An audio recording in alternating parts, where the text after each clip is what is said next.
hour, the great building will begin to stir around me. A whistling sous chef, the clatter of the kitchens, hurrying maids laughing in whispers, and I will smell the first bacony breakfast smells, and I will likely hear the guests having vigorous morning sex down the corridor in room 14, and then I know I will really have to get up. Shower in water. Make tea with water. Drink coffee made with as little water as possible. Short and black and multiple, because I will need endless coffees in the main office above reception to fight the yawns that are the daily wages of rising this early. Get up! This time, I obey. Pushing away the duvet, I consider turning on the lamp, but I decide not to. I like the dark. It hides things. And besides, it is not a total dark.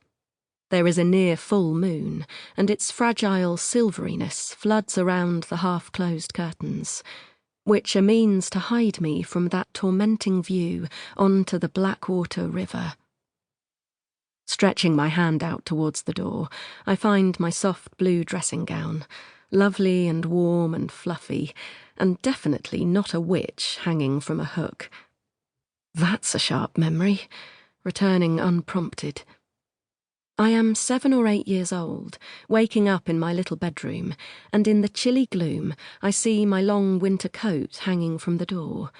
But it looks like a crook-necked witch executed on a gallows in that book about witches, and I scream until Mummy rushes in and takes me in her arms, surrounds me like warm water embracing soft coral.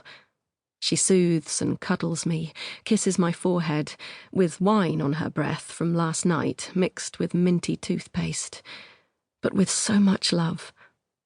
The scent of faintly sour wine can mean love to me, even now. On the best nights, if Dad was away, Mum would say, "OK, Hanny Bobs, you can."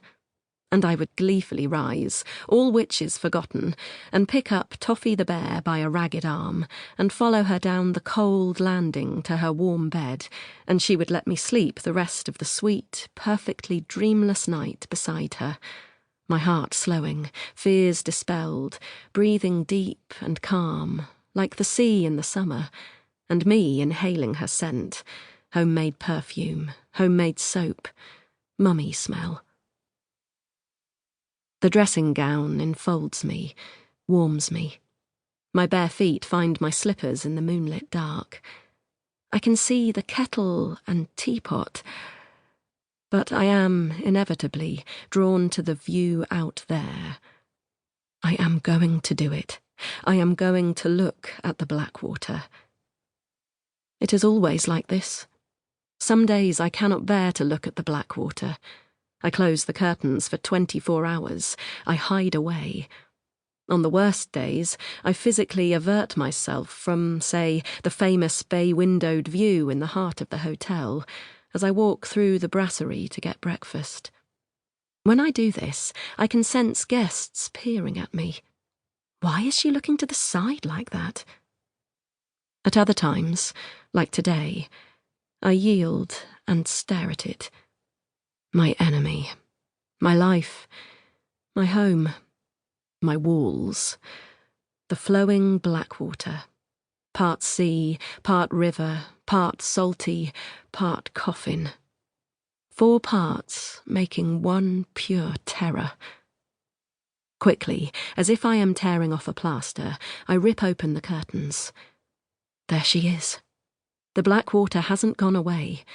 She runs past the hotel, a deep throb of lateral darkness, west to east. The reflection of the late September moon is a lane of silver cobbles. The night is cloudless. The miniature orange and scarlet lights of Goldhanger sparkle wetly at the far edge of the black. I want to smell it. I need to breathe it in. Otherwise, I might get the fears again.